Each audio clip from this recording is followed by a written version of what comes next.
할렐루야. 여호수아 7장 말씀 함께 나누겠습니다. 여호수아 7장에서 6장에서 보았듯이 이스라엘 백성의 큰 승리가 있었는데, 큰 승리를 얻고 난 이스라엘 백성이 여리고 성을 무너뜨리고 아무도 점령할 수 없었던 그 성을 함락시키고 불살함으로 하나님의 크신 은혜를 보았습니다. 근데 7장에 와서 이 작은 아이성을 향해서 전쟁하려고 나갔다가 패배하는 그런 장면이 나옵니다. 4절에 보시면 백성 중 3,000명을 그리로 올라갔다가 아이 사람 앞에서 도망하니 있습니다. 그들이 어떻게 보았냐면 사람도 얼마 많지 않고 성도 별로 크지 않고 우리가 다 갈 필요가 없습니다. 우리 중에서 몇 명만 뽑아서 한 2,000~3,000명만 가면 충분히 이기겠습니다. 정탐하고 온 사람들이 얘기를 하니까 여호수아가 그러면 3,000명만 올라가라. 3,000명만 갔습니다. 갔는데 그 앞에서 패했습니다. 5절에 보면 아이 사람이 그들의 36인쯤 죽이고 성문 앞에서부터 스바림까지 쫓아와서 내려가는 비탈에서 침으로 백성의 마음이 녹아 물같이 된지라 했습니다. 자, 왜 물같이 되었냐면 여리고성을 칠 때는 그들이 피를 흘리지 않았습니다. 피를 보지 않았죠. 여리고성은 어떻게 점령했습니까? 그냥 하나님 말씀을 따라서 하루에 한 바퀴씩 돌았습니다. 그러니까 이게 굉장히 쉬웠죠. 너무 쉽게 취했습니다. 너무 쉽게 취했고, 그 7바퀴 돌고 나팔을 불 때, 외쳐를 할 때 소리를 질러서 외치니까 그 성이 무너져 버렸습니다. 무너진 성에 들어가서 그냥 다 불살라 버렸죠. 다 죽이고 라합만, 그 가족들만 살려두었습니다. 그러니까 아이성은 더 작은 성이다. 우리가 저 큰 성을 돌고서 믿음으로 취했는데, 이 아이성은 그냥 취하면 되겠지, 가서 싸우면 충분히 이기겠지 했는데, 사실 이스라엘 백성은 전쟁하기에 능한 백성들은 아니죠. 하나님께서 그들을 위하여 싸우셨기 때문에 그들이 승리한 것이지, 사람의 힘으로는 아무것도 할 수 없는 거예요. 그러니까 우리가 이런 것이 교만입니다. 하나님의 은혜로 취해서 자기가 많은 것들을 가지고 있고 부유하게 되고 지금까지 건강하고 지금 내가 살아있는 것인데, 이제는 내가 괜찮으니까 내가 알아서 하겠다. 그런 사람들이 굉장히 많아요. 그러니까 자라갈 때 믿음으로 자란 것처럼 보이고, 신앙생활을 해가지고 돈을 많이 벌고 직장을 얻고 출세를 하고 결혼을 한다든지 뭔가 이루어지고 나면 하나님을 떠나는 겁니다. 왜 떠날 것 같습니까? 자기들 했다고 착각하는 거죠. 여리고성은 자기들 눈앞에 보였고, 그 여리고성을 점령했을 때 그 승리에 만족함은 있었고, 근데 하나님은 보이지 않으니까 시간이 지나고 나면 하나님 하신 일을 잊어버리고 자기들이 그 성을 취한 줄 착각하는 겁니다. 그러니까 작은 아이성을 보고 우리가 저 큰 성도 취했는데 이 작은 성이야 얼마든지 취하지 않겠느냐. 여호수아가 그 성을 패배하고 돌아와서 하나님 앞에 묻습니다. 그럼 왜 올라가기 전에 묻지 않았냐는 거죠. 올라가기 전에 하나님 앞에 엎드려야 되고, 여리고성을 점령할 때 하나님께서 그에게 응답하셨던 것처럼 그가 하나님 앞에 계속 묻고 여호와의 군대 장관이 그 앞에 그들 위해서 싸우셨던 것처럼 그 응답을 받았어야 되는데, 그런데 지금 그렇게 하지 않은 겁니다. 그만큼 마음이 자기들이 했다, 자기들이 승리했다라는 그런 생각들에 도취되어 있었습니다. 우리는 늘 우리의 힘으로 할 수 없고 하나님의 인도하심이 아니면 잠시도 설 수 없는 죄인인 줄 늘 기억해야 될 줄 믿습니다. 늘 하나님의 사랑, 하나님의 인도하심을 인정하고 그 앞에 엎드릴 수 있는 저와 여러분 되시기를 주의 이름으로 축원합니다. 할 수만 있으면 작은 것에라도 하나님 앞에 기도하고 우리의 모든 부분들을 하나님께 맡길 수 있는 그런 신앙으로 나아가야 된다라는 겁니다. 두 번째 나눌 말씀은 11절에 이스라엘이 범죄하여 내가 그들에게 명한 나의 언약을 어기었나니 했습니다. 이들이 범죄한 것은 뭐냐? 하나님 앞에 언약을 어겼다는 거죠. 다 불사르라 했는데 특별히 은금 폐물은 어떻게 하느냐? 하나님 앞에 바쳐라. 그 하나님께서 쓰시기에 하나님의 기명들을 위하여 하나님의 기구들을 위하여 쓰실 목적들이 있는지 정확하게 알 수는 없지만 어쨌든 하나님 앞에 그 은금은 바쳐라고 분명히 얘기했는데 그들이 그 언약을 어겼다. 하나님 언약은 뭐냐? 내가 너희를 인도하겠다. 너희가 언약을 어기니까 내가 어떻게 너희를 그 언약으로 지키겠느냐 이렇게 말씀하는 겁니다. 여러분 우리가 하나님의 백성인 것, 어제도 말씀을 나눴는데 우리가 하나님의 백성인 것, 천국에 들어갈 자인 것, 천국을 소유한 자인 것을 잊어버리고 그 언약을 지키지 아니하고 하나님의 백성으로 살지 않는데 우리는 천국에 들어가겠습니다 하는 게 얼마나 우스운 얘기입니까? 우리가 언약을 지키지 않는데 우리가 하나님의 말씀을 지키지 않는데 하나님 우리 편이시고 우리를 위해 싸우셔야 합니다. 왜 안 싸우십니까? 말도 안 되는 얘기죠. 우리는 하나님 편에 서 있어야 합니다.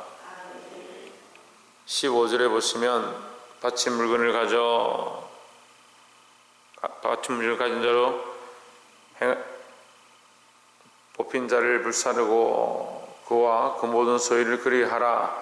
이는 여호와의 언약을 어기고 이스라엘 가운데서 망령된 일을 행하였음이라 하였다 하라 했습니다.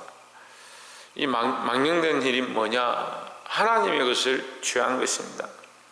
여러분 우리 삶에 우리가 늘 기억하고 돌아봐야 될 게 뭐냐? 하나님의 것을 우리가 취한 것이 있는가? 우리가 하나님의 것을 취한 것이 있는가? 그래서 우리는 평생 동안 무슨 훈련을 하느냐? 모두 하나님께 바치는 훈련을 하는 겁니다. 그래서 주님 앞에 돌아갈 때까지 우리가 손에 쥔 것이 없다. 죽을 때 뭘 지고 갑니까? 아무것도 지고 가지 않습니다. 저도 죽음을 많이 보고 돌아가시는 분들을 이제 장례도 치러보고 여러 가지 해봤지만 돌아가실 때 아무것도 들고 가지 못합니다. 죽을 때 우리가 뭘 가져갑니까? 그럼 죽을 때까지 우리는 무슨 훈련을 합니까? 죽는 날까지 하나님 앞에 바치고 다 드리고 나서 마지막에 빈손으로 가는 훈련들을 해야 되는 거예요. 그럼 뭘 바칩니까? 우리에게 날마다 주어지는 시간과 삶과 여정과 이 공간과 이 우주와 모든 것들이 하나님의 것임을 찬양하는 거예요.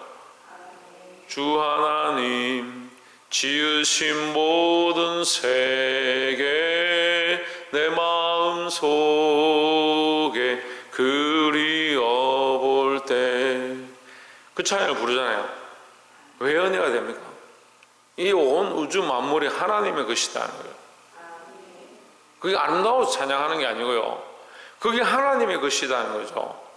자연을 보면 하나님의 것이고 그러면 우리 인생은 그 자연 속에 존재하고 호흡하고 숨쉬고 살아가고 있고 하나님께서 날마다 시간을 24시간을 주셔서 그 안에 살게 하시는 것이 하나님의 은혜니까 그 시간들을 하나님 찬양하고 하나님께 돌려드리고 내게 주신 이 삶을 하나님께 돌려드리고 이 자연 공간을 다 하나님 것이라고 인정하고 그럼 내 육체도 하나님 것이고 내게 주신 자들도 하나님 것이고 내 몸이 이렇게 멀쩡하게 동작하고 내 세포가 또 날마다 새롭게 살아나고 이 혈관이 움직이고 신경이 움직이고 작동하고 있는 것 자체가 하나님의 크신 은혜다. 다 하나님의 것이다. 이 훈련들을 계속해서 어디까지 가느냐? 마지막 우리가 죽음의 문턱 앞에 섰을 때 내가 다 놓고 모든 것이 하나님의 것입니다 라고 할 때까지 이 일들을 해야 되는 겁니다. 그 예수님 마지막에 뭐라고 합니까? 다 이루었다. 아버지의 내 영혼을 받아주시옵소서. 다 이루었다. 다 뭘 이루었다? 아버지의 뜻을 이루었다. 하나님의 뜻을 이루었습니다 하는 거죠. 우리는 우리의 주인이 난 줄 자꾸 착각하는데 우리의 주인은 내 삶의 주인은 하나님이시고 하나님의 것임을 인정하는 이 훈련들을 늘 해서 하나님께 다 돌려드림으로 온전한 언약을 이루고 이 언약의 주인이 하나님이 되셔서 우리에게 이 응답과 영원한 나라를 주시는 거룩한 경험들 하기를 주의 이름으로 축복합니다. 마지막으로 24절에 보시면 여호수아가 이스라엘 모든 사람으로 더불어 세라의 아들 아간을 잡고 그 은과 외투와 금덩이와 그 아들들과 딸들과 소들과 나귀들과 양들과 장막과 무릇 그에게 속한 모든 것을 이끌고 아굴골짜기로 가서 했습니다. 이 아굴골짜기가 나오는데 아굴골짜기는 죽음의 골짜기입니다. 이게 죽음의 골짜기에 모든 것을 다 불태웠다. 불태우는데 사실 우리는 아간만 죽였다고 생각하고 있는데 말씀은 사실은 아간만 죽인 게 아닙니다. 아간과 그것들로 했습니다. 25절에 보시면 그를 돌로 치고 그것들도 돌로 치고, 그러니까 아간만 죽은 것이 아니고 아간의 딸과 아들들과 가족들과 다 죽은 겁니다. 내가 이것은 내 몫에 대한 십자가라고 제가 어제 말씀을 나눌 때 했습니다. 내 몫에 대한 십자가, 내게 맡겨진 십자가는 어떻게 하느냐, 내가 그들을 이끌어서 인도하고 살려야 될 의무를 우리가 가지고 있는 겁니다. 그런데 아간이 그 역할을 감당하지 못하니까 아간으로 말미암아 26명이 죽임을 당하고, 아간으로 말미암아 이스라엘 백성들의 마음이 녹아버리고, 그뿐만 아니라 아간으로 말미암아 그의 가족들이 다 죽임을 당하고 그의 소유조차도 함께 돌에 맞아 죽는, 또한 불사름을 당하는 그런 비참한 일들이 발생했습니다. 여러분, 우리에게 되어진 내 몫의 십자가가 뭡니까? 내게 맡겨진 영혼들이 뭡니까? 우리가 이것을 알고 그 영혼들을 살리는데, 나로 말미암아 구원의 통로를 여는데 힘써야 될 줄 믿습니다. 근데 여기 아굴골짜기가 나옵니다. 이게 죽음의 골짜기인데, 죽음의 골짜기에서 죽음을 맛보게 되었을 때 이스라엘 백성은 어떻게 되느냐? 살아났다라는 거죠. 이 아굴골짜기는 또 십자가의 원리를 얘기하는 겁니다. 죄의 대가를 불살라고 죄의 대가를 죽여야 한다. 그러니까 우리가 죄의 대가를 죽일 수 있는 방법이 뭐냐? 십자가에 못 박는 것밖에 없습니다. 자꾸 사람들이 뭔가 이렇게 노력하면 되고, 내가 열심히 하면 되고, 내가 무슨 법을 지키면 되고, 그래서 나를 단련하면 되고, 그런 생각들을 하는데, 그것은 후차적인 것이고, 선차적인 게 뭐냐? 우선돼야 될 게 뭐냐? 십자가에 못 박는 것입니다. 내 정과 욕심을 십자가에 못 박으라 했습니다. 내 정과 욕심, 내 속에 있는 아간 같은 생각들이 십자가에 못 박힌 바 되어야 하고, 그것은 곧 누구냐? 나라는 거죠. 내가 아간과 같은 자인 줄 알고, 내가 죽을 죄인 줄 알고, 내 정과 욕심을 십자가에 못 박아서 내가 그리스도와 함께 십자가에 못 박고 십자가에 죽어지는 일이 일어나야 이제 내가 살 때는 내가 사는 것이 아니고 내 안에 그리스도를 믿는 믿음으로 살게 되는 그런 축복이 있다라는 겁니다. 죽지 않는데 어떻게 삽니까? 나를 위하여 목숨을 잃는다는 얻게 될 것이고 분명히 말씀하셨습니다. 주를 위하여 죽어야 합니다. 주를 위하여 자기의 목숨을 내어놓아야 하는데, 특별히 날마다 우리는 어디서 죽느냐? 십자가에서 죽는 일. 내 죄와 내 욕심과 내 정과 욕심을 십자가에 못 박아서 내 생각들은 죽어지고 내 감정들은 죽어지고 예수 그리스도만 살아나는 거룩한 은혜를 경험하시기를 주의 이름으로 축복합니다. 사랑하는 성도 여러분, 우리의 것이 아니고 우리의 능력으로 이런 것이 아니고 하나님께서 허락하신 수많은 놀라운 은혜들을 우리가 보았습니다. 하나님의 하심을 인정하고 그 언약을 지키고 믿음으로 살아서 내게 맡겨진 수많은 영혼들을 살리고 더 나아가서 날마다 우리를 내 욕심과 내 생각들 십자가에 못 박음으로 그리스도의 사심의 역사가 저와 여러분의 삶 가운데 늘 풍성하게 일어나기를 주의 이름으로 축복합니다. 기도하겠습니다.